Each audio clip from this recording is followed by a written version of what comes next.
ഈശോയിൽ പ്രിയപ്പെട്ട സഹോദരങ്ങളെ, നാളെ പെന്തക്കോസ്ത് തിരുനാളായ കാരണം ഇന്ന് പരിശുദ്ധാത്മാവിനെ കുറിച്ച് ചില കാര്യങ്ങൾ നിങ്ങളുമായിട്ട് പറയാൻ ഞാൻ വിചാരിക്കുകയാണ്. ഇന്നത്തെ ടോക്കുകൾ പരിശുദ്ധാത്മാവിൽ ഫോക്കസ് ചെയ്തിട്ടുള്ള ടോക്കുകളായിരിക്കും. പരിശുദ്ധാത്മാവാണ് സഭയെ നയിച്ചുകൊണ്ടിരിക്കുന്നത്. നമ്മൾ ഓരോരുത്തരെയും നയിക്കുന്നത് പരിശുദ്ധാത്മാവാണ്. ഒരുപക്ഷെ ചിലപ്പോൾ ഈ പരിശുദ്ധാത്മാവിനെ നമ്മളെ ഫുള്ളായിട്ട് നയിക്കാനായിട്ട് പറ്റാത്ത തരത്തിൽ നമ്മുടെ മേൽ എന്തെങ്കിലുമൊക്കെ തിന്മകളോ ബന്ധനങ്ങളോ അന്ധകാരങ്ങളൊക്കെ വരാനായിട്ടുള്ള സാധ്യതയുണ്ടായിരിക്കും.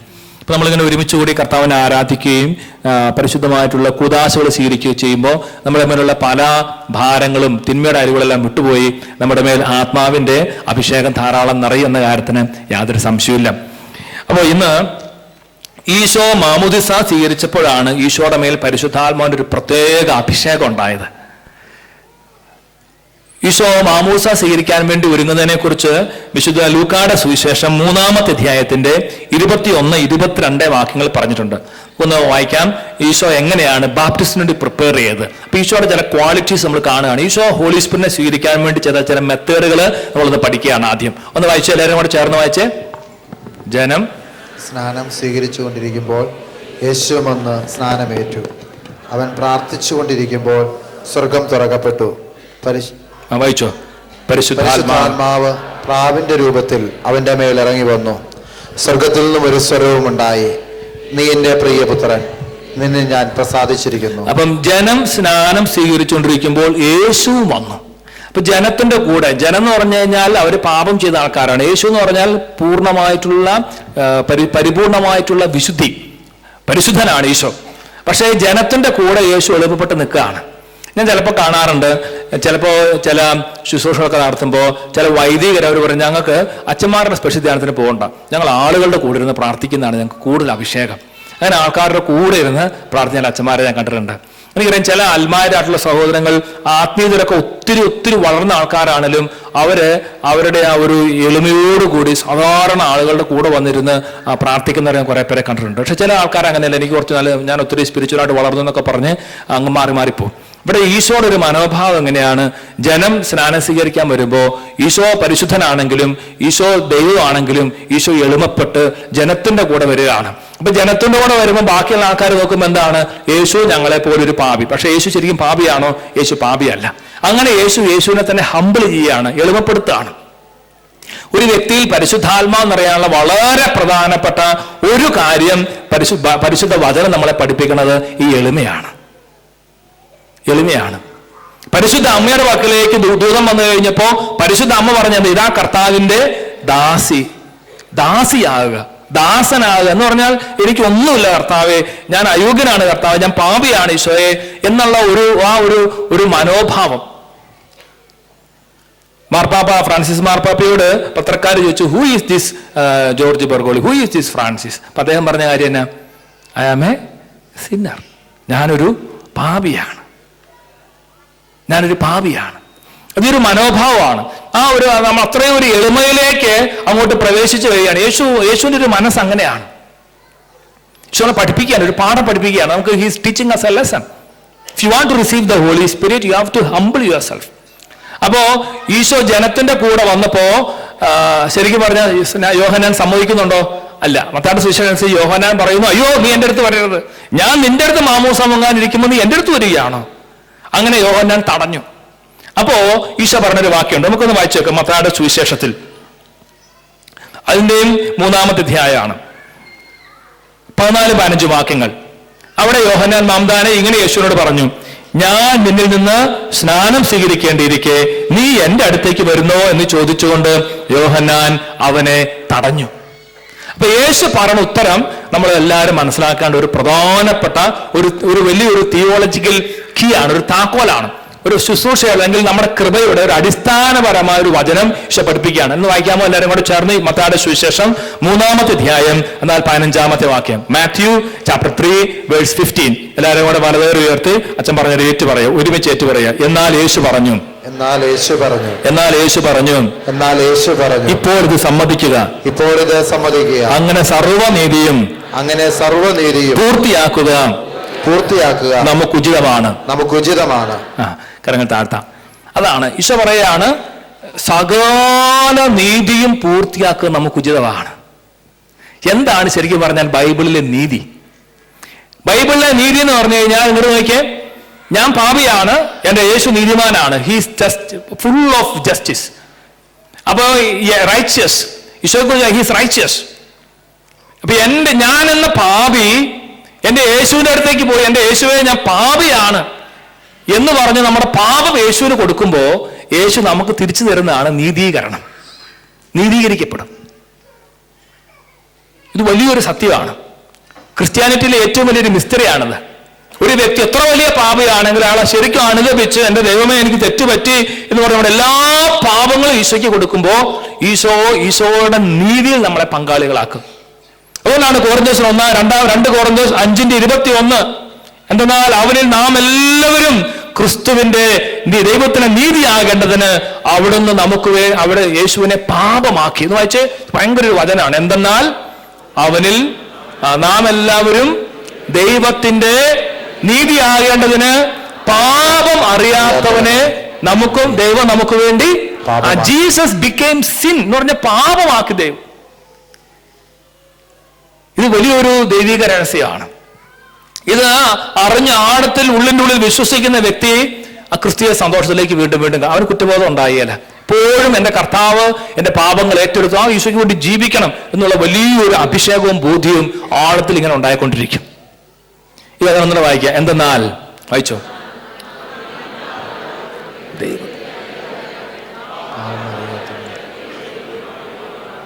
ഹല്ലേലൂയ. പറഞ്ഞ യേശുവേ നന്ദി. എന്റെ പാപങ്ങളെല്ലാം യേശുവിന് കൊടുക്കുമ്പോ യേശു എല്ലാ പാപങ്ങളും ഏറ്റെടുത്ത് കുരിശിൽ മരിച്ച് യേശു എനിക്ക് എന്ത് തരും? യേശുവിന്റെ പരിശുദ്ധി. അതിനാണ് നീതീകരണം എന്ന് പറഞ്ഞാൽ പിന്നെ എന്നെ ദൈവം നോക്കുമ്പോൾ എന്നിൽ പാപമില്ല, ഞാൻ യേശുവിനെ പോലെ പരിശുദ്ധനായി. അതാണ് ക്രിസ്ത്യാനിറ്റി ഏറ്റവും വലിയ മിസ്റ്ററി. Price the Lord.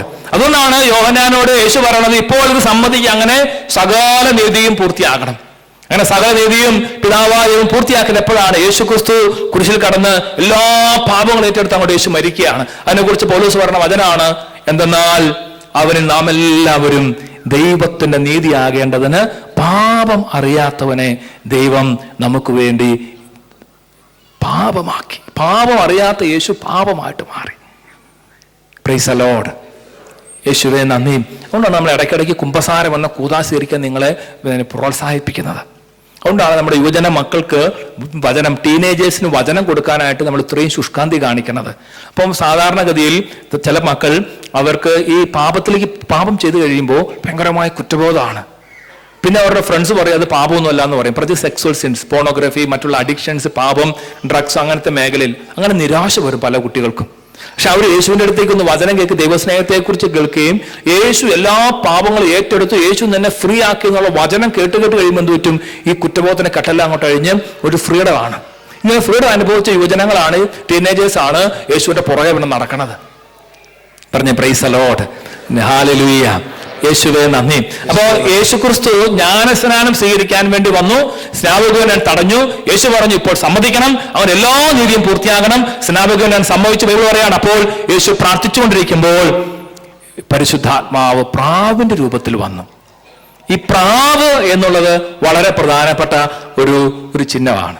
ഞാൻ കുറച്ച് മുമ്പ് പ്രീടീൻസിന്റെ സെക്ഷനിൽ പോയി നോക്കുമ്പോൾ അവിടെ ഒരു ഒറിജിനൽ പ്രാവിനെ അവർ കൊണ്ടുവച്ചിരിക്കുകയാണ്. ഒറിജിനൽ പ്രാവ്, ജീവനുള്ള ഒരു പ്രാവ് എന്ന് പരിശുദ്ധാത്മാവിനെ കുറിച്ച് പഠിപ്പിക്കാൻ വേണ്ടി അവർക്ക് നമ്മുടെ നാട്ടിലെ DPP സിസ്റ്റം പ്രമാണിച്ച പോലെ അവർ കാണിച്ചു കൊടുക്കുകയാണ്. പ്രാവിന്റെ ഒരു പ്രത്യേകത, പ്രാവ് നമുക്കറിയാവുന്ന പോലെ വളരെ വൃത്തിയുള്ള ജീവിയാണ്. വേറൊരു പ്രത്യേകത നിങ്ങൾ കേട്ട് കാണാതിരിക്കും, ഈ പ്രാവിനെ ഒരാൾ ഉപദ്രവിച്ചെന്ന് കൂട്ടിക്കും, അല്ലെങ്കിൽ പ്രാവിന്റെ ആ കുഞ്ഞിനെ ഒരാൾ എടുത്തുകൊണ്ട് പോയെന്ന് കൂട്ടിക്കും. സാധാരണ കാക്കക്കുഞ്ഞിനെ എടുത്തുകൊണ്ടൊക്കെ ശരിക്കും വന്ന് കൊത്തും, നമ്മൾ ഉപദ്രവിക്കും. പക്ഷെ പ്രാവ് അങ്ങനെ ചെയ്യല ഒരിക്കലും. ഈ പ്രാവിന്റെ പ്രത്യേകത, പ്രാവ് അതങ്ങ് പറന്നങ്ങ് പോവും. പിന്നെ ഒരിക്കലും ആ പ്രാവ് പ്രദേശത്തേക്ക് വരത്തില്ല. അപ്പോൾ പരിശുദ്ധാത്മാവിനെ ദ്യോതിപ്പിക്കാൻ ബൈബിൾ ഉപയോഗിക്കുന്ന ഒരു ചിഹ്നമാണ് പ്രാവ്. നമ്മൾ പരിശുദ്ധാത്മാവിനെ വേദനിപ്പിച്ചാൽ, ഉപദ്രവിച്ചു കഴിഞ്ഞാൽ, പരിശുദ്ധാത്മാവിന് എതിരായിട്ട് പറഞ്ഞു കഴിഞ്ഞാൽ പരിശുദ്ധാത്മാവ് പറന്നങ്ങ് പോവും, പരിശുദ്ധാത്മാവ് വിട്ടുപോകും. പിന്നെ പരിശുദ്ധാത്മാവ് വരികയില്ല. He's very gentle. പരിശുദ്ധാത്മാവ് കരയും. ഞാൻ ഒരിക്കൽ ഇന്റർനെറ്റ് വായിച്ച എങ്ങനെയാണ്, ആ സമയത്ത് ഈ പ്രാവ് തൻ്റെ കുഞ്ഞിനെ എടുത്തുകൊണ്ട് ഉപദ്രവിച്ച ആളെ നോക്കി ഒന്ന് കരയത്രേ. എൻ്റെ കണ്ണിക്കൂടെ കണ്ണീര് വീഴുന്ന ഇന്റർനെറ്റ് വായിച്ചിട്ടുണ്ടായിരുന്നു.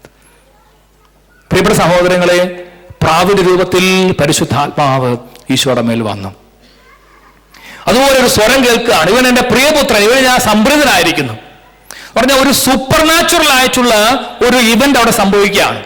സ്വരം കേൾക്കുന്നു, പ്രാവ് വരുന്നു, സ്വർഗം തുറക്കപ്പെടുന്നു, ആകപ്പാട് ഒരു വലിയൊരു അഭിഷേകം, പരിശുദ്ധാത്മാവിന്റെ ഒരു വ്യക്തമായിട്ടുള്ള ശക്തമായിട്ടുള്ള ഒരു ഇടപെടൽ അന്ന് അവിടെ സംഭവിക്കുകയാണ്. ഇങ്ങനെ ഈശോ പരിശുദ്ധാത്മാവോട് നിറഞ്ഞു. ഇനി ശ്രദ്ധിക്കാനുള്ള കാര്യമാണ് എനിക്ക് നിങ്ങളോട് പ്രത്യേകമായിട്ട് ഷെയർ ചെയ്യാനുള്ളത്. ഇങ്ങനെ Jesus was filled with holy spirit. തുടർന്ന് അടുത്ത വചനം ലൂക്കായുടെ സുവിശേഷം 4-ാമത്തെ അധ്യായം അതിന്റെ 1-ാമത്തെ വാക്യം. മാമോദിസ സ്വീകരിച്ച ഉടൻ തന്നെ, പരിശുദ്ധാത്മാവോട് ഈശോ നിറഞ്ഞ ഉടൻ തന്നെ എന്താണ് ഈശോയിൽ സംഭവിച്ചത്? അത് നമ്മളിലൊക്കെ സംഭവിക്കും. അപ്പോഴാണ് നമുക്ക് ആ പാടെ പ്രശ്നം ഉണ്ടാകണം. ഒന്ന് വായിച്ചു കേൾക്കാം. യേശു പരിശുദ്ധാത്മാവ് നിറഞ്ഞവനായി ജോർദാനിൽ നിന്ന് മടങ്ങി, ആത്മാവ് അവനെ മരുഭൂമിയിലേക്ക് നയിച്ചു. ഇതാണ് ഏറ്റവും വലിയ പ്രതിസന്ധി.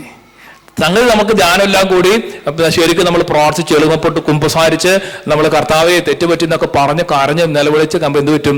കർത്താവ് തന്റെ ആത്മാവിനെ നമുക്ക് നൽകും. അങ്ങനെ നമ്മൾ പരിശുദ്ധാത്മ ലേയിങ് ഓൺ ഓഫ് ഹാൻഡ്സ് ഒക്കെ സ്വീകരിച്ച് പരിശുദ്ധാത്മാവിന്റെ നിറവ് നമുക്ക് കിട്ടും. പരിശുദ്ധാത്മാവിന്റെ ഒരു വ്യക്തി നിറഞ്ഞു കഴിഞ്ഞാൽ പിന്നെ ആ വ്യക്തിയെ പരിശുദ്ധാത്മാവിന്റെ നിറവ് മാത്രം പോരാ, പരിശുദ്ധാത്മാവിന്റെ ശക്തി വേണം. ഈ ശക്തി വേണമെങ്കിൽ നമ്മളും കുറച്ച് നമ്മുടെ ഭാഗത്തുനിന്ന് കുറച്ച് കാര്യങ്ങൾ നമ്മൾ ചെയ്യണം. അതുകൊണ്ട് ദൈവം എന്ത് ചെയ്യും? കൂടുതൽ അഭിഷേകം ചെയ്യാൻ വേണ്ടി ദൈവത്തിന്റെ പരിശുദ്ധാത്മാവ് എന്ത് ചെയ്യും?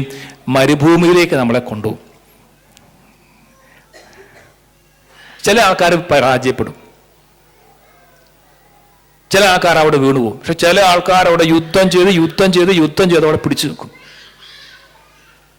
ഒരു ചെറുപ്പക്കാരൻ പറയായിരുന്നു, അച്ഛാ ധ്യാനം കൂടി മദ്യപാനം ഒട്ടും വേണ്ടെന്ന് പറഞ്ഞു ഉപേക്ഷിച്ചു. പിന്നെ ഫ്രണ്ട്സ് കൂടി കഴിഞ്ഞപ്പോൾ അവർ നിർബന്ധിച്ചു. അവൻ പറയാണ് ഞാൻ വേണ്ടാന്ന് പറഞ്ഞു. അവൻ പറയാം, അച്ഛാ ഞാനത് വേണ്ടാന്ന് പറഞ്ഞപ്പോൾ ഇനിയുണ്ടല്ലോ സന്തോഷം. അങ്ങനെ അത് റെസിസ്റ്റ് ചെയ്യുമ്പം നമ്മളിലുള്ള പരിശുദ്ധാത്മാവിന്റെ അഭിഷേകം ശക്തി വർദ്ധിക്കും. എന്തുമാത്രം പ്രലോഭനത്തെ അതിജീവിക്കുന്ന റെസിസ്റ്റ് ചെയ്യുന്നോ അത്രയും നമ്മളുടെ അഭിഷേകം വർദ്ധിക്കും. ഇപ്പൊ നിങ്ങളെ സംബന്ധിച്ചിടത്തോളം ധ്യാനം കൂടി സെക്കൻഡ് ഹാർഡ് വന്നു, പരിശുദ്ധാത്മാവിന്റെ അഭിഷേകം പ്രാപിച്ചു തിരിച്ചുപോയി. അപ്പോൾ കുറ്റം പറയാനായിട്ട് പലപ്പോഴും പിശാച് ടെംപ്റ്റേഷൻ കൊണ്ടുവരും. ആ സമയത്ത് ഇത് വേണ്ട എന്ന് പറഞ്ഞ് കട്ട് ചെയ്യുമ്പോഴാണ് നമ്മളുള്ള ഹോളി സ്പിരിറ്റ് സന്തോഷിച്ച ആത്മാവിന്റെ ബലം നമുക്കുണ്ടാകുന്നത്. അല്ലെങ്കിൽ നമുക്ക് ഇന്റർനെറ്റിൽ അതൊന്നും കാണാനായിട്ട് ചിലപ്പോൾ തോന്നിക്കും, നമ്മൾ പലപ്പോഴും പണ്ട് കണ്ടിട്ടുണ്ടായിരിക്കും. വീണ്ടും അത് കാണാനായിട്ട് പ്രലോഭനം വന്നു കഴിയുമ്പോൾ അത് വേണ്ട, നോ എന്ന് പറഞ്ഞത് ഓഫ് ചെയ്ത് പോകണം. നിങ്ങൾക്കറിയില്ല, ഞാൻ നമ്മുടെ ടീനേജേഴ്സൊക്കെ ആയിട്ട് കുറച്ച് അടുത്ത് ഇടപെടാൻ പരിശ്രമിക്കുന്ന ആളാണ്, നിങ്ങൾക്കറിയാം. ഇപ്പം ഞാൻ ഈ ടീനേഴ്സ് ബോയ്സിനോട് ചോദിക്കും, മക്കളെ നിങ്ങൾ how do you overcome your temptation? അപ്പോൾ മോഡേൺ യുഗത്തിലെ പിള്ളേരാറും മോഡേൺ രീതിയാണ് അവർക്കുള്ളത്. പറഞ്ഞ ഹല്ലേലൂയ. അപ്പോൾ അവർ പറയണേ സാധാരണ ടെംപ്റ്റേഷൻ വരുന്നതല്ല ഇന്റർനെറ്റിലാണ്. അതിലാണ് ഈ പിശാച് എല്ലാം സംഗതി വെച്ചിരിക്കുന്നത്. നെറ്റ് വല, വലിയൊരു വെബാണത്, അത് വലിയൊരു വല തന്നെയാണത്, അത് വലിയൊരു പ്രശ്നം പിടിച്ച സാധനമാണത്. അപ്പോൾ ഒരു കുട്ടി പറഞ്ഞെങ്ങനെയാണ്, അച്ഛാ ഈ ടെംപ്റ്റേഷൻ കൊണ്ട് വരുമ്പോൾ ഈ പ്രായമല്ലേ 10, 16, 17, 18 ആ ഒരു പ്രായം എന്ന് പറയുമ്പോൾ ഭയങ്കര ഒരു പ്രത്യേക പ്രായമാണ്. അവൻ പറയാണ് ആ സമയത്ത് അപ്പത്തന്നെ പെട്ടെന്ന് എന്നെ ചിന്തിക്കുകയാണ്, അപ്പത്തന്നെ ഓഫ് ചെയ്യും. എന്നിട്ട് അവൻ ഓടി അമ്മയുടെ അടുത്ത് പോകും. അമ്മ അടുക്കള നിൽപ്പുണ്ടായിരിക്കും. അമ്മയുടെ അടുത്ത് പോയി എന്തെങ്കിലുമൊക്കെ വർത്താനൊക്കെ പറഞ്ഞ് ചിലപ്പോൾ പിന്നെ അമ്മ പറയും സുഖമാണ്, അവന് ഇത് പറയാൻ പറ്റുമോ അമ്മയോട്? അമ്മ ടെംപ്റ്റേഷൻ കാരണം വന്നൊക്കെ പറയാൻ പറ്റുമോ? ഭയങ്കര ടെംപ്റ്റേഷൻ കാരണം ഓവർകം ചെയ്യാൻ വേണ്ടി. അപ്പോൾ അവനെ തട്ടിമുട്ടിയൊക്കെ അവിടെ നിൽക്കുമ്പോൾ അവിടെ നന്നൊരു കാര്യം, അമ്മനെ ഹെൽപ്പ് ചെയ്തേക്കാം. അവൻ ഓടി പോയിട്ട് ടോയ്ലറ്റ് ഒക്കെ ഒന്ന് ക്ലീൻ ചെയ്യും. അവൻ പറഞ്ഞു ടോയ്ലറ്റ് ക്ലീൻ ചെയ്യും പെട്ടെന്ന് പോയിട്ട്, എന്തെങ്കിലും വേറൊരു ആക്ടിവിറ്റിയിലേക്ക് ശ്രദ്ധ തിരിയും. Price the Lord. സന്തോഷം പറഞ്ഞ ഹല്ലേലൂയ. യേശുവേ നന്ദി, യേശുവേ സ്തുതി, പരിശുദ്ധാത്മാവേ നന്ദി. അപ്പോൾ ഈ പ്രലോഭനങ്ങളെ മരുഭൂമിയിലേക്ക് ആനയിക്കുമ്പോൾ പ്രലോഭനം ഉണ്ടാകും. പലതരത്തിലുള്ള പ്രലോഭനമാണ് ഈശോയ്ക്ക് ഉണ്ടായത്. അപ്പൊ ഈശോ ഓരോ പ്രലോഭനത്തെയും വചനം പറഞ്ഞ് അതിജീവിച്ചു. ഞാൻ കണ്ടിട്ടുണ്ട് ചില കുട്ടികൾ ധാരാളം, ചില ചെറുപ്പക്കാരൻ ധാരാളം വചനം അവർ ഉള്ളിലാക്കി കഴിയുമ്പോൾ ഈ പിശാച് വരുമ്പോൾ അവർ വചനം പറഞ്ഞ് തോൽപ്പിക്കുന്ന ഞാൻ കണ്ടിട്ടുണ്ട്. Price the Lord. അവർക്ക് പറഞ്ഞ ഹല്ലേലൂയ. കർത്താവിന്റെ വലിയ കരുണ ഞാൻ കണ്ടിട്ടുണ്ട്. ചില ചെറുപ്പക്കാര് 2, 3, 4 കൊല്ലമൊക്കെ നമ്മുടെ ശുശ്രൂഷ പങ്കെടുത്തതിന് ശേഷം പിന്നെ ഒരിക്കലും ഒരു അശുദ്ധി കാണാതെ അവരവരുടെ കണ്ണുകളെ നിയന്ത്രിക്കാൻ അവർക്ക് ദൈവം കൃപ കൊടുത്തിട്ടുണ്ട്. ഒരിക്കൽ പോലും പിന്നെ അങ്ങനത്തെ എന്ന് പറഞ്ഞാൽ ഒരു ടോട്ടലായിട്ടുള്ള ഒരു കൃപ. അങ്ങനെയുള്ള ആളുകൾക്ക് ഈശോയ്ക്ക് വേണ്ടി ജീവിക്കണം എന്നുള്ള ഭയങ്കര ഒരു തേസ്റ്റ് പരിശുദ്ധാത്മാവ് കൊടുക്കും. കാരണം ഈശോ അവരുടെ പരിശുദ്ധിയുടെ ആ മാധുര്യം ഈശോ പഠിപ്പിച്ചാണ്. അപ്പൊ അങ്ങനെയുള്ള ചെറുപ്പക്കാരുള്ള മക്കൾ അവർക്ക് ഈശോയോടുള്ള ഒരു പ്രത്യേക അറ്റാച്ച്മെന്റ്, സ്നേഹം അങ്ങോട്ട് കൂടും. അതുകൊണ്ട് നിങ്ങൾ അവരൊന്നും വിലക്കിയേക്കരുത്, അവർക്ക് കുറച്ച് ഫ്രീഡം കൊടുക്കണം. പറഞ്ഞ ഹല്ലേലൂയ.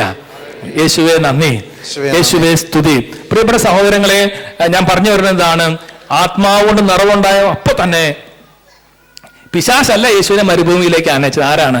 പരിശുദ്ധാത്മാവാണ് ആനയിച്ചത്. തുടർന്ന് പരിശുദ്ധാത്മാവ് യേശുവിനെ മരുഭൂമിയിലേക്ക് ആനയിച്ചു. അവിടെ പിശാചുമായിട്ടുള്ള യുദ്ധം 40 ദിവസം. യുദ്ധത്തിൽ യേശു വചനം പറഞ്ഞും പിന്നെ നാം ഉപയോഗിച്ചും പിശാചിനെ കാസ്റ്റ് ഔട്ട് ചെയ്തു. മെയിനായിട്ട് യേശു ഉപയോഗിക്കുന്നത് ദൈവവചനം തന്നെയാണ്, ദൈവവചനമാണ്. അതുകൊണ്ടാണ് 119-ാം സങ്കീർത്തനം 11-ാമത്തെ വാക്യത്തിൽ പറയുന്നത്, അങ്ങേക്കെതിരെ പാപം ചെയ്യാതിരിക്കേണ്ടത് അങ്ങയുടെ വചനം എൻ്റെ ഹൃദയത്തിൽ ഞാൻ സൂക്ഷിച്ചുവല്ലോ. അപ്പൊ ഹൃദയത്തിൽ എത്രമാത്രം വചനം സൂക്ഷിക്കുന്നു അത്ര അഭിഷേകമാണ്. ജെന്നി ബേക്കർ വചനം പറഞ്ഞ സമയത്ത് പറഞ്ഞില്ലായിരുന്നു, ചെറുപ്പത്തിൽ ഒരിക്കൽ പോലും വചനം വായിച്ചിട്ടുണ്ടായിരുന്നില്ല എന്ന് പറഞ്ഞാൽ അങ്ങനത്തെ ഒരു ട്രെയിനിങ് കാത്തലിക് ചർച്ച് വളരെ കുറവാണ്. ഞാൻ കഴിഞ്ഞ ശനിയാഴ്ചയിൽ ഞങ്ങളുടെ ബെർമിഹാം ആർച്ച് ഡയസിസിൽ പല ഇടവകയിൽ നിന്നുള്ള റെപ്രസെൻറ്റേറ്റീവ്സിനെ വിളിച്ച്, അൽമാര റെപ്രസെൻറ്റേറ്റീവ്സിനെ വിളിച്ച് ഒരു ട്രെയിനിങ് ഉണ്ടായിരുന്നു. അപ്പോൾ ഞാനൊന്ന് കൂടാൻ വേണ്ടി പോയി. അപ്പോൾ കുറച്ച് സമയം ഒരു ഗ്രൂപ്പ് ഡിസ്കഷൻ വന്നു കഴിഞ്ഞപ്പോൾ അതിൽ ആൾക്കാർ പറയാണ്, ഞങ്ങളുടെ ചെറുപ്പത്തിൽ ഞങ്ങൾക്ക് ഒരിക്കലും ബൈബിൾ വായിക്കാൻ അവസരം കിട്ടിയിട്ടില്ല. ബൈബിൾ വായിക്കണത് സഭ ഡിസ്കറേജ് ചെയ്തു എന്നാണ് പറയുന്നത് ചിലർ. സഭ എന്ന് വെച്ചാൽ ചില അച്ഛന്മാർ. കാരണം ബൈബിൾ വായിച്ച പിന്നെ ആൾക്കാർ ചോദ്യങ്ങൾ ചോദിക്കും, ചോദിച്ചാൽ പിന്നെ ഉത്തരം പറയണം നമുക്ക് പണിയാണ്. അതുകൊണ്ട് പിന്നെ വായിക്കണമെന്ന് വെച്ചാൽ മതിയല്ലോ. പിന്നെ യേശുവിനെ കൂടുതൽ അറിഞ്ഞാൽ പിന്നെ തീക്ഷ്ണത വന്നു കഴിഞ്ഞാൽ അവർ സൂചനകളിലേക്ക് പോയി കഴിഞ്ഞാൽ പിന്നെ വീണ്ടും പൊല്ലാപ്പായി. അതുകൊണ്ട് ചില അച്ഛന്മാർക്ക് ഒരു ചിന്ത എന്താണ്, അത്യാവശ്യം കഞ്ഞിയും കുടിച്ച് കൊന്തഞ്ഞലി വീട്ടിൽ കടന്നുറങ്ങിക്കുക, വലിയ പരിപാടിക്കൊന്നും പോകണ്ട. ഈ ചിന്തയുണ്ട്, ഒരുപാട് അച്ഛന്മാർക്ക് ആ ചിന്തയുണ്ട്. അത് അവരെ പറഞ്ഞിട്ട് കാര്യമില്ല. അങ്ങനെ ഒരു ചിന്ത അങ്ങനെ കയറി കിടക്കുകയാണ്.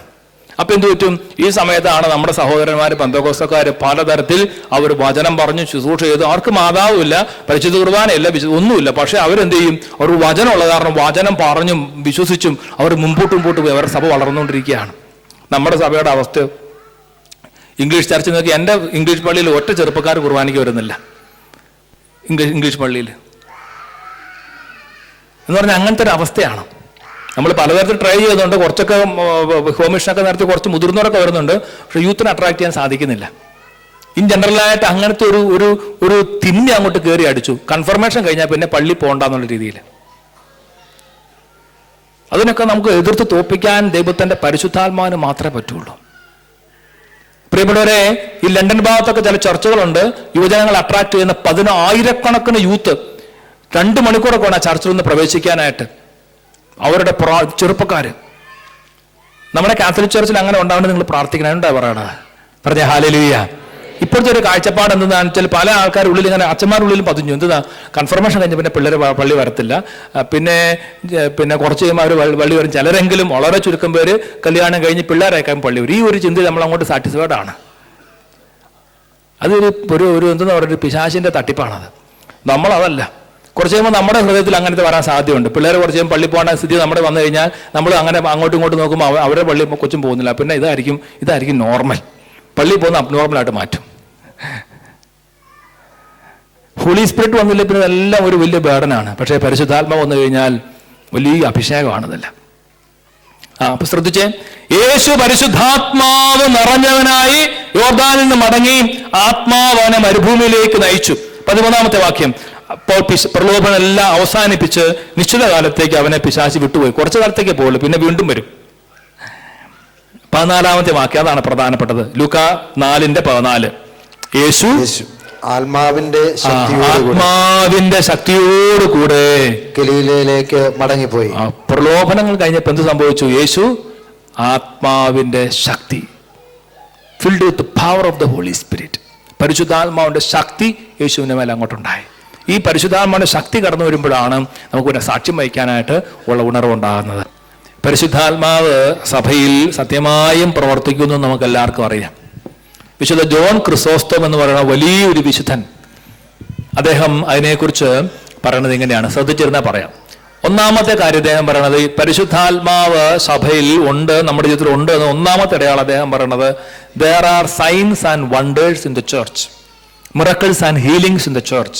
ഇപ്പൊ നമ്മൾ അതുകൊണ്ടാണ് എല്ലാ സെക്കൻഡ് സാറ്റർഡേയും കുറച്ച് ആൾക്കാർ വന്ന് ഹീലിങ്ങും മിറക്കിൾസും ചില കാര്യങ്ങളെല്ലാം പറയാനായിട്ട് നമ്മൾ പ്രോത്സാഹിപ്പിക്കുന്നത്. പരിശുദ്ധാത്മാവ് സഭയിൽ വർക്ക് ചെയ്യുന്നുണ്ട് എന്നുള്ളതിന്റെ വലിയൊരു അടയാളമാണ് അത്. Price the Lord. പറഞ്ഞ യേശുവേ നന്ദി, യേശുവേ സ്തുതി. പരിശുദ്ധാത്മാവ് സഭയിൽ ശക്തമായിട്ട് വർക്ക് ചെയ്യുന്നുള്ളതിന്റെ എൻ്റെ പള്ളിയിൽ പതുക്കെ ഒരു ഹീലിംഗ് സർവീസ് ഞാൻ ആരംഭിച്ചു ഇംഗ്ലീഷുകാർക്ക് വേണ്ടിയിട്ട്. അപ്പോൾ ഇടവന്ന് കുറച്ച് പേര് വരും, പിന്നെ അപ്പുറത്ത് വരുന്ന കുറച്ച് ചാക്കർ, എല്ലാ 3rd Tuesday. അപ്പോൾ ഈ കർത്താവിനോട് പ്രാർത്ഥിച്ച ഒരു പ്രാർത്ഥന ഇതാണ്, കർത്താവേ അടയാളങ്ങൾ അത്ഭുതങ്ങളും പ്രവർത്തിക്കണം. ഞാൻ ഇടയ്ക്കിടയ്ക്ക് ഞാൻ കർത്താവിൻ്റെ പ്രാർത്ഥിക്കും. നിങ്ങളും പ്രാർത്ഥിക്കണം. നമ്മുടെ ശുശ്രൂഷകളിൽ ധാരാളം അടയാളം അത്ഭുതം ഉണ്ടായിട്ട് പ്രാർത്ഥിക്കണം. പ്രിയപ്പെട്ടവർ, അങ്ങനെ ആദ്യത്തെ പ്രാവശ്യം ശുശ്രൂഷ അവിടുത്തെ സ്കൂളിൻ്റെ അഡ്മിനിസ്ട്രേറ്റർ സഹോദരി വർഷമായിട്ട് മുട്ടുകുത്താൻ പറ്റുന്നുണ്ടായിരുന്നില്ല. അപ്പോൾ അവർ വന്ന് പ്രാർത്ഥിച്ചു. അവർ വന്ന് പ്രാർത്ഥിച്ചു കഴിഞ്ഞപ്പോൾ അന്ന് ദിവ്യകാരണം വളരെ കുറച്ച് പേരുണ്ടായിരുന്നു. ദിവ്യകാരണം ഒന്ന് അടുത്തേക്ക് കൊണ്ടുപോയി ഒരു പ്രാർത്ഥന നടത്തി. ഈ സഹോദരി ദിവ്യകാരണത്തിൽ പതുക്കെ തൊട്ടങ്ങോട്ട് പ്രാർത്ഥിച്ചു. ഉടൻ തന്നെ ആ സഹോദരി ഹീലിംഗ് കണ്ട് കിട്ടി. വർഷങ്ങളായിട്ട് മുട്ടുകുത്താൻ തുടങ്ങി. പറഞ്ഞ ഹല്ലേലൂയ. അങ്ങനെ വെള്ളക്കാരുടെ ഇടയിൽ കർത്താവ് പലതരത്തിൽ അടയാളങ്ങൾ അത്ഭുതങ്ങളും പ്രവർത്തിച്ചു കഴിഞ്ഞാലാണ് കർത്താവിൻ്റെ ആത്മാവ് ശക്തമായിട്ട് പ്രവർത്തിക്കുകയുള്ളൂ. അപ്പോൾ അങ്ങനെ ആ സഹോദരിക്ക് കർത്താവ് ഒരു പ്രേരണ നൽകി ആൽഫ കോഴ്സ് ആരംഭിക്കണം. അതായത് ഇംഗ്ലീഷ് കൾച്ചറിലുള്ള ഒരു ശുശ്രൂഷയാണ്. നമ്മുടെ കരിസ്മാറ്റിക് ധ്യാനം പോലത്തെ അവരുടെ വേറൊരു രീതിയാണ്. ഒരു 10, 12 അല്ലെങ്കിൽ 14 ദിവസം ഒരു 2-3 മണിക്കൂർ വന്ന് എല്ലാ ബുധനാഴ്ചയായിരിക്കും. ഇപ്പം എൻ്റെ ഇവിടെ എല്ലാ ബുധനാഴ്ചയാണ്. അപ്പോൾ ഒരു 3-4 മണിക്കൂർ. ഇപ്പോൾ 3 മണിക്കൂർ അവർ വരും. അവർ വചനം കേൾക്കും. ആദ്യം ഒരു ഭക്ഷണം കഴിക്കും, പിന്നെ വചനം കേൾക്കും, പിന്നെ അവരൊരുമിച്ച് അതിനെക്കുറിച്ച് സംസാരിക്കും, പ്രാർത്ഥിക്കും, അങ്ങനെ തിരിച്ചു പോകും. അപ്പോൾ ആ ഒരു ശുശ്രൂഷയ്ക്ക് നേതൃത്വം കൊടുക്കാൻ കർത്താവ് ഈ സഹോദരനെ അനുഗ്രഹിച്ചു. വളരെ തിരക്കുള്ളതാണ്, ഫുൾ ടൈം ജോലിയാണ്. പക്ഷേ എന്ത് പറ്റി, കർത്താവിൻ്റെ ആത്മാവ് ഇടപെടുകയാണ്. ജനീവേക്കർ പറഞ്ഞ പോലെ അതുപോലത്തെ ഒരു ശുശ്രൂഷ പങ്കെടുത്തിട്ടാണ് നമ്മുടെ ജൂൺ പാമറും ഡേവിഡ് പാമറും യേശുവിനെ അറിഞ്ഞത്. ഒരിക്കലും യേശുവിനെ അറിയാതെ പള്ളി പോവാതെ ഇങ്ങനെ നടന്നുകൊണ്ടിരുന്ന വ്യക്തിയായിരുന്നു. പക്ഷേ യേശു അതിനങ്ങോട്ട് സ്പർശിച്ചു. നമ്മൾ ആരെങ്കിലുമൊക്കെ പലതരത്തിലുള്ള ആത്മീയ ശുശ്രൂഷകൾ നമ്മുടെ ദേശത്ത് ചെയ്തു കഴിഞ്ഞാലാണ് കർത്താവ് നമ്മുടെ കൂടെ പ്രവർത്തിച്ച് ശക്തമായിട്ട് നമ്മൾ അഭിഷേകം ചെയ്യുള്ളൂ. അപ്പോൾ പരിശുദ്ധാത്മാവ് സഭയിൽ പ്രവർത്തിക്കുന്നുള്ളതിൻ്റെ ഒന്നാമത്തെ അടയാളമായിട്ട് ജോൺ ക്രിസോസ്റ്റം പറയുന്നത് there are signs and wonders in the church and this is a specific sign that the Holy Spirit is working in the church. അതുകൊണ്ടാണ് സിറാക്ക് 36:6 പ്രഭാഷകൻ 36:6 ഒരു പ്രാർത്ഥനയുണ്ട്. പ്രഭാഷകൻ പ്രാർത്ഥിക്കുകയാണ്, കർത്താവേ, പുതിയ അടയാളങ്ങളും നവമായ ചൈതന്യം കൊണ്ട് ഞങ്ങളെ ശക്തിപ്പെടുത്തണമേ. Lord, make new wonders and new healings. പുതിയ രോഗശാന്തികൾ, പുതിയ മിറക്കിൾസ് എന്ന് വായിച്ച് അടയാളങ്ങളും അത്ഭുതങ്ങളും വീണ്ടും പ്രവർത്തിച്ച് അങ്ങയുടെ കരബലം പ്രകടമാക്കണമേ. ഒന്ന് ആ ഒരു പ്രാർത്ഥന എല്ലാവരോടും ഒരുമിച്ചൊന്ന് പ്രാർത്ഥിച്ചു, ശക്തമായിട്ടൊന്ന് പ്രാർത്ഥിച്ച്. അടയാളങ്ങളും അത്ഭുതങ്ങളും വീണ്ടും പ്രവർത്തിച്ച് അങ്ങയുടെ കരബലം പ്രകടമാക്കണമേ. പ്രിയപ്പെട്ട സെന്റ് തോമസ് അക്വീനാസ് എന്ന് പറയുന്ന ഏറ്റവും വലിയ ദൈവശാസ്ത്രജ്ഞൻ ഒരാളാണ്. അപ്പോൾ അദ്ദേഹം പറയുന്നത് ഇങ്ങനെയാണ്, without miracles and healings, without the supernatural gifts of the holy spirit we cannot build up the kingdom of God. ദൈവരാജ്യം പടുത്തുയർത്തണമെങ്കിൽ ഇതുപോലെ സൂപ്പർ നാച്ചുറൽ ആയിട്ടുള്ള ദൈവത്തിന്റെ ഇടപെടൽ ഉണ്ടാവണം. ചിലപ്പോൾ ചില അച്ഛന്മാരൊക്കെ അറിവില്ലാണ്ട് തന്നെ പറയും, അടയാളങ്ങളുടെ പുറകെ പോവുക, അത്ഭുതങ്ങളുടെ പുറകെ പോവുക, അങ്ങനെ പോകണം. Price the Lord. അങ്ങനെയാണ് സഭ വളർന്നത്. അപ്പോൾ ദൈവത്തിനെ സംബന്ധിച്ചോളം ദൈവത്തിന്റെ കരബലം പ്രകടമാക്കുന്നത്, ശക്തി പ്രകടമാക്കുന്നത് അടയാളങ്ങൾ അത്ഭുതങ്ങളിലൂടെയാണ്. അതുകൊണ്ടാണ് 28 അധ്യായങ്ങളുള്ള ആക്ട്സ് ഓഫ് ദി അപ്പോസിൽസ് 21 അധ്യായങ്ങളിലും അത്ഭുതങ്ങളും അടയാളങ്ങളുമാണ്, രോഗശാന്തികളും ഡെലിവറൻസുമാണ്. Praise the Lord. ആദ്യത്തെ റിട്ടേൺ പ്രയർ കഴിഞ്ഞ ഡയമെൻസ്റ്റൻസ് പറയുന്നത് first return prayer in the Acts of the Apostles 4-ാമത്തെ അധ്യായം 30-ാമത്തെ വാക്യാണ്. അവിടെ പ്രാർത്ഥിക്കുന്നത് എങ്ങനെയാണ്, കർത്താവേ, അങ്ങേ പരിശുദ്ധദാസനായ യേശുവിന്റെ നാമത്തിൽ രോഗശാന്തികളും അടയാളങ്ങളും അത്ഭുതങ്ങളും ഉണ്ടാകാൻ കരങ്ങൾ നീട്ടണമേ എന്നാണ്. അവർക്ക് പെർസിക്യൂഷൻ ഉണ്ടായി കഴിഞ്ഞപ്പോൾ, പ്രശ്നങ്ങൾ വർദ്ധിച്ചപ്പോൾ അവർ പ്രശ്നം മാറാനല്ല പ്രാർത്ഥിച്ചത്. അവരെന്തിനുകൊണ്ടാണ് പ്രാർത്ഥിച്ചത്? They prayed for more miracles, more wonders. നയിക്കുമർമ്മച്ചൻ പറയുന്ന കാര്യം ഇതാണ്, സഭയിൽ പീഡനം ഉണ്ടാകുമ്പോൾ, ശുശ്രൂഷയിൽ പീഡനം ഉണ്ടാകുമ്പോൾ നമ്മൾ എന്ത് ചെയ്യണം? പീഡനം മാറാൻ വേണ്ടിയല്ല പ്രാർത്ഥിക്കേണ്ടത്, കർത്താവ് കൂടുതൽ രോഗശാന്തികൾ നൽകണം എന്ന് പറഞ്ഞ് പ്രാർത്ഥിക്കണം, കൂടുതൽ അത്ഭുതങ്ങൾ പ്രവർത്തിക്കണം എന്ന് പറഞ്ഞ് പ്രാർത്ഥിക്കണം. പിന്നെ അവർ പ്രാർത്ഥിച്ചു, Lord give us the courage, the boldness to preach your word. വെള്ളം ചേർക്കാൻ നിന്റെ വചനം പറയാൻ ഞങ്ങൾക്ക് ധൈര്യം നൽകണമേ. ഇതാണ് ആദിമസഭയിലെ പ്രാർത്ഥന. Price the Lord. John Chrysostom പറയാണ്, പ്രിയപ്പെട്ട സഹോദരങ്ങളെ, സഭയിൽ പരിശുദ്ധാത്മാ പ്രവർത്തനത്തിന് വളരെ പ്രധാനപ്പെട്ട അടയാളങ്ങളാണ് ഈ രോഗശാന്തികൾ, അടയാളങ്ങൾ. രണ്ടാമത്തെ കാര്യം ജോൺ ക്രിസോസ്റ്റം പുണ്യാളൻ പറയണത്, പരിശുദ്ധാത്മാ ഒരു വ്യക്തിയെ സ്പർശിക്കുമ്പോൾ അയാൾക്ക് യേശു കർത്താവാണെന്ന് ഏറ്റുപറയാനായിട്ട് സാധിക്കും. No one can confess that Jesus is Lord except through the Holy Spirit. കൊരിന്ത്യർ 1:12 അവിടെ പറയാണ്, ദൈവാത്മാവ് മുഖേന അല്ലാതെ വേറൊരാൾക്കും യേശു ക്രിസ്തു കർത്താവാണെന്ന് ഏറ്റുപറയാൻ പറ്റുകയില്ല. യേശു ക്രിസ്തു ശപിക്കപ്പെടുവാനാണെന്ന് പറയുന്നവന്റെ കൂടെ പരിശുദ്ധാത്മാവില്ല. അപ്പൊ നമുക്ക് യേശുവിന്റെ കർത്തൃത്വം, അതുകൊണ്ട് നമ്മുടെ സിറുമളകൾ പാടും, സർവാധിപനാം കർത്താവേ. ഇപ്പോഴും കർത്താവിന്റെ കർത്തൃത്വം ഏറ്റുപറയാണ്. നമ്മളൊക്കെ പാടും, കർത്തൻ നീ, കർത്തൻ നീ, മരണത്തെ ജയിച്ചവൻ. Price the Lord. അപ്പം യേശു മരണത്തെ തോപ്പിച്ചു, യേശു ഉദ്ധാനം ചെയ്തു. അപ്പൊ അത് ഏറ്റു പറയണമെങ്കിൽ പരിശുദ്ധാത്മാവിന്റെ അഭിഷേകം ഉണ്ടാകണം. അതുകൊണ്ടാണ് ചിലപ്പോൾ ഡെലിവറൻസ് പ്രയർ നടത്തുമ്പോൾ യേശു കർത്താവാണെന്ന് ഏറ്റു പറ, യേശുവിൻ്റെ ദൈവത്തെ ഏറ്റു പറയുമ്പോൾ പിശാച് ഉള്ള ആളുകൾ അത് ചെയ്യല, അവർ പറ്റിയല്ല. യേശു നാമം കുറിച്ച് ഇതാണ് ദേഷ്യമാണ്. ഹല്ലേലൂയ. മൂന്നാമത്തെ അടയാളം പരിശുദ്ധാത്മാവ് നമ്മളിലും സഭയിലും ശക്തമായ പ്രവർത്തന അടയാളമാണ്. ദൈവത്തെ അപ്പാ എന്ന് വിളിക്കാനുള്ള ഒരു തുറവ്, അങ്ങോട്ട് ഒരു ഫ്രീഡം ദൈവം അങ്ങോട്ട് തരും. പിതാവേ എന്ന് വിളിക്കാൻ പറ്റും. ഗലാത്യ 4:6 അവിടെ എങ്ങനെ പറയുന്നത്? നമ്മൾ മക്കളായതുകൊണ്ട് യേശു ക്രിസ്തുവിന്റെ ആത്മാവിനെ ദൈവം നമ്മളിലേക്ക് അയച്ച് ആബാ പിതാവേ എന്ന് വിളിക്കാൻ അവിടെ നമ്മളെ ശക്തിപ്പെടുത്തുന്നു. എല്ലാവരും നേരിട്ട് പറഞ്ഞേ, ഒരുമിച്ച് ഉറക്ക വായിച്ചേ. നിങ്ങൾ മക്കളായതുകൊണ്ട് ആബാ പിതാവേ എന്ന് വിളിക്കുന്ന തന്റെ പുത്രന്റെ ആത്മാവിനെ ദൈവം നമ്മുടെ ഹൃദയങ്ങളിലേക്ക് അയച്ചു. അപ്പൊ എന്റെയും നിങ്ങളുടെ ഹൃദയത്തിൽ വസിക്കുന്ന പരിശുദ്ധാത്മാവിന്റെ ഒരു പ്രത്യേകതയാണ് അപ്പനെ അപ്പാ പിതാവേ എന്ന് സ്നേഹത്തോടെ ഉറക്ക വിളിക്കാൻ, അല്ലെങ്കിൽ അങ്ങനെ വിളിക്കാൻ ഒരു കൃപ അങ്ങോട്ട് കിട്ടും. പറഞ്ഞ ഹല്ലേലൂയ. ഞാൻ സഹീവനെ വട്ടാച്ചനോട് നിന്നപ്പം പഠിച്ച ഏറ്റവും മനോഹരമായ ഒരു പാഠമാണ് പിതാവിനെ അപ്പോ അപ്പോ എന്ന് അച്ഛന് ഉള്ളിൽ തട്ടി വിളിക്കുന്നത് കേട്ട് എനിക്ക് കൊതി തോന്നിയിട്ടുണ്ട്. അതുകൊണ്ട് വിളിക്കുകയാണ്, എൻ്റെ അപ്പോ പിതാവേ എന്ന് പറഞ്ഞ് ഹൃദയത്തിന്റെ ഉള്ളിൽ നിന്ന് വിളിക്കുകയാണ്. പരിശുദ്ധാത്മാവ് വരുന്ന ഒരു വ്യക്തിക്ക് സ്വർഗത്തിലെ പിതാവിനെ പിതാവേ അപ്പാ എന്ന് വിളിച്ചാലും കൊതി തീരുകയല്ല. Price the Lord. നിങ്ങൾ തനിച്ച് ഈ ദിവസങ്ങളിൽ ഇന്ന് രാത്രിയിലെ കുറച്ച് സമയം ഇരുന്ന് പ്രാർത്ഥിക്കണം, കുറച്ച് സമയം വിളിക്കണം, അപ്പോ പിതാവേ എന്നൊക്കെ പറഞ്ഞ് വിളിക്കണം. ഒരിക്കൽ ഫ്രാൻസിസ് അസീസി പ്രാർത്ഥിക്കാൻ വേണ്ടി പോയി. അസീസി പുണ്യാളം പ്രാർത്ഥിക്കാൻ വേണ്ടി പോകുന്ന സമയത്ത് കൂടെയുള്ള ബ്രദർമാരോട് ഞാൻ ഫുൾ നൈറ്റ് പ്രാർത്ഥനയാണ്. അപ്പം ഒരു ബ്രദർ പറഞ്ഞു ഞാനും പ്രാർത്ഥിക്കാൻ പോകണം, അത്രയ്ക്കായോ? അപ്പോൾ ആ ബ്രദർ ഫ്രാൻസിസിനോട് ചോദിച്ചു, പിതാവ് അങ്ങ് എന്താ പ്രാർത്ഥിക്കുന്നത്? അപ്പോൾ ഞാൻ സ്വർഗസ്ഥനായ പിതാവ് എന്നുള്ള പ്രാർത്ഥന ചൊല്ലി പ്രാർത്ഥിക്കാൻ വേണ്ടിയാണ് പോണത്. അങ്ങനെ ഫ്രാൻസിസ് പിതാവ് പ്രാർത്ഥിക്കാൻ വേണ്ടി പോയി, മറ്റേ ബ്രദർ വേറെ സ്ഥലത്ത് പ്രാർത്ഥിക്കാൻ വേണ്ടി പോയി. മറ്റേ ബ്രദർ കുറേ സമയം സ്വർഗസ്ഥനായ കുറേ പ്രാവശ്യം ചൊല്ലി 100-100 ചൊല്ലി 100-200 ചൊല്ലിപ്പോൾ അദ്ദേഹം അടുത്തു. പ്രാർത്ഥന ഒരു സുഖമല്ല, അദ്ദേഹം കുറച്ചൊക്കെ കിടന്നൊക്കെ ഒന്ന് ഉറങ്ങി. അതിനുശേഷം അദ്ദേഹം രാവിലെ എഴുന്നേറ്റ് വന്നു. അപ്പോൾ ഫ്രാൻസിസ് പിതാവ് ഇപ്പോൾ നല്ല മുഖത്ത് നല്ല തേജസ്സാണ്. അപ്പോൾ ഈ ബ്രദർ ചോദിച്ചു, പിതാവേ അങ്ങ് രാത്രിയിൽ എത്ര പ്രാവശ്യം സ്വർഗസ്ഥനായ ചൊല്ലി? ഞാൻ 100-200 പ്രാവശ്യം ചൊല്ലി കഴിഞ്ഞപ്പോൾ ഞാൻ മടുത്തുപോയി. അപ്പോൾ ഫ്രാൻസിസ് പറഞ്ഞു, എൻ്റെ പൊന്നു ബ്രദറെ, ഞാൻ സ്വർഗസ്ഥനായ പിതാവേ എന്നുള്ള പ്രാർത്ഥനയിൽ സ്വർഗസ്ഥനായ പിതാവേ എന്നങ്ങോട്ട് ഹൃദയത്തിൽ വിളിച്ചു കഴിഞ്ഞപ്പോൾ പിതാവിൻ്റെ സ്നേഹം എൻ്റെ ഉള്ളിലേക്ക് വന്നു. പിന്നെ എനിക്ക് വേറെ ഒന്നും ചൊല്ലാൻ പറ്റിയില്ല. അങ്ങയുടെ നാമം പൂജിതമാകണമേ, അങ്ങയുടെ രാജ്യം വരണമൊക്കെ മറന്നുപോയി. ഞാൻ പിതാവേ പിതാവേ പിതാവേ എന്ന് പറഞ്ഞ് മുഴുവൻ രാത്രിയിലും പിതാവിനെ വിളിച്ചുകൊണ്ടിരുന്നു. രാവിലെ കഴിഞ്ഞപ്പോഴാണ് ദൈവമേ ഒരു സ്വർഗസ്ഥനായ പിതാവായ പ്രാർത്ഥന മുഴുവൻ ചൊല്ലില്ലോ എന്ന് വിചാരിച്ചത്. ആണ് എൻ്റെ വ്യത്യാസം. നമ്മൾ ചിലപ്പോൾ കൊന്തയില്ലും അല്ലേ? ചിലർ പറയും ഞാൻ 30 എണ്ണം പൂശിയിട്ടുണ്ട്, നനഞ്ഞു കഴിഞ്ഞ മഴയമേ ഗുസ്തി കർത്താവ് നിന്നോടുകൂടെ. അപ്പോൾ ചിലപ്പോൾ നമ്മുടെ എണ്ണത്തിലാണ് കാര്യം. അതല്ല, എണ്ണം വേണം, ഇഷ്ടംപോലെ ചെല്ലണം, വേണ്ടെന്നല്ല ഞാൻ പറയണത്. അപ്പോൾ ദൈവത്തെ പിതാവേന്ന് വിളിക്കാൻ ഈശോയുടെ ആത്മാവിനെ അപ്പൻ നമ്മുടെ ഹൃദയത്തിലേക്ക് തന്നിരിക്കുകയാണ്. We have already received that spirit. ഈ പരിശുദ്ധാത്മാവിന്റെ കൃപയോടുകൂടി ഈ ദിവസങ്ങളിൽ നിങ്ങൾ വിളിക്കണം. അങ്ങനെ പിതാവിനെ സ്നേഹത്തോടെ പിതാവേ എന്ന് വിളിക്കണം. ഡോക്ടർ ജോൺ ദാസ് എന്ന് പറഞ്ഞ അൽമായ ശുശ്രൂഷൻ വരുമ്പോൾ ഇടയ്ക്ക് എൻ്റെ കൂടെ വന്ന് താമസിക്കും. എനിക്ക് വലിയ ഇഷ്ടമാണ് അദ്ദേഹത്തെ. കാരണം അദ്ദേഹത്തിന് ഈ പിതാവുമായിട്ട് ഭയങ്കരമായ ഇൻറ്റിമേറ്റ് കണക്ഷനാണ്. ചില ദിവസം ഞാൻ കണ്ടൊരു വെളുപ്പിനെ 2 മണിയാകുമ്പോൾ അദ്ദേഹം എഴുന്നേറ്റ് വിളിക്കാൻ തുടങ്ങും പിതാവിനെ വിളിച്ച് ഇങ്ങനെ പാട്ട് കേൾക്കുക, പിതാവിനെ വിളിക്കുക. ചിലപ്പോൾ 4 മണിക്കൂർ ഇരുന്ന് പിതാവിനെ സ്നേഹിച്ചുകൊണ്ടിരിക്കും. കൊതി തോന്നിയിട്ടുണ്ട്, എനിക്കങ്ങനെ പറ്റിയിട്ടില്ല. 2 മണിക്കൊക്കെ എൻ്റെ പൂര ഉറക്കത്തിൻ്റെ സമയമാണ്. അപ്പോൾ ഏതായാലും ഞാൻ പറഞ്ഞു വരുന്നത്, നമുക്ക് എല്ലാവർക്കും ഒരേപോലെ കൃപ കിട്ടത്തില്ല, എങ്കിലും ഇങ്ങനെ കൃപയുള്ള ആൾക്കാരുണ്ട്. നമ്മളൊരു കൊതിക്കണം, എൻ്റെ ഈശോയെ എനിക്കത് വേണം, എൻ്റെ യേശുവെ നിനക്ക് യേശുവേ എന്ന് വിളിക്കാൻ, അല്ലെ അപ്പാ പിതാവേന്ന് ഹൃദയം തുറന്ന് സ്നേഹത്തോടെ വിളിക്കാൻ ആണ് പരിശുദ്ധാത്മാവ് നമുക്ക് തരുന്നൊരു കൃപ. 4ാമത്തെ അടയാളം സെന്റ് ജോൺ ക്രിസോസ്റ്റം പറയുന്നതാണ്, സഭയിൽ ഇത്രയും കുറവുണ്ടെങ്കിലും, സഭയിൽ നയിക്കുന്ന ആളുകൾക്ക് ഒത്തിരി ഡിഫക്ട്സ് ഉണ്ടെങ്കിലും, still there is wisdom and knowledge in the church.